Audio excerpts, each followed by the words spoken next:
A Highlander's Gypsy. Highland Temptations. By Aileen Adams. Chapter 1. William Blackheath managed to stay upright in the saddle as he rode through the stone arch leading into the courtyard.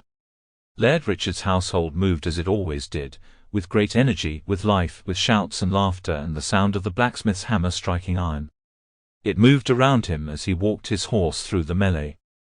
He was among it, but he was not part of it. His concentration, if there was any, was far away. What would Richard think when William told him what the seer had to say? Well, it had been his idea for William to go to the woman for assistance, and before that, the notion had been born in the mind of Richard's silly spinster aunt.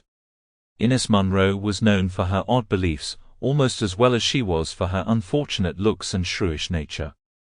Yet, when she'd spied William looking less and less like himself every day, drawn, pallid, all but falling asleep on his feet while accompanying Richard in official duties such as visits to his tenants, she had finally inquired as to his health.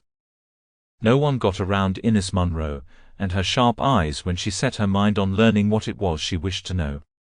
And she had wished to know of William's ailment. He'd very nearly been sorry to inform her it wasn't an illness at all, unless being robbed of sleep night after night for weeks on end could be considered illness. He supposed it could at that. He did, after all, feel very nearly ill on an almost constant basis now. Never, even while serving alongside Laird Richard Munro in the Jacobite Rising, had he so suffered due to lack of sleep.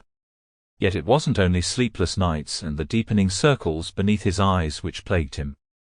It was the reason for his sleeplessness. The dreams.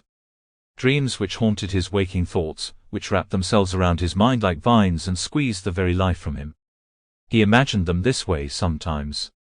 At other times these dreams and the haunting memories they left behind were like a bog filled with thick sucking muck, which threatened to pull him under and smother him. If sleeplessness hadn't already left him half dead of exhaustion, fighting against the nightmarish images which flashed before him every time he closed his eyes even for the briefest moment, would have finished the job.